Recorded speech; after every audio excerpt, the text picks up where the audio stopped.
Everyone, I'm Kate and I'm here to show you how to change your date of birth on your Google account. So first of all, you have to sign into your Google account. Once you've done that, like I've done here, then you click at personal info up here.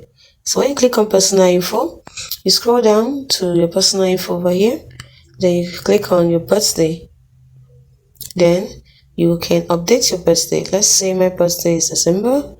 Let's say the year is 1992. So I'll type in 1992. Then who can see your birthday? Let's say only me. So it's on only me. If I want anyone to see it, I'll click on anyone. So I want only me. So it is private. Then you want to let people know it's your birthday. If you highlight this, it has to change back to anyone. So then after you're through with this, you click on save. So it asks you, it says you're 31 years old, is that correct? So I click on confirm. And like that, I've updated my birthday on my Google account. Don't forget to save and click on confirm. That's it.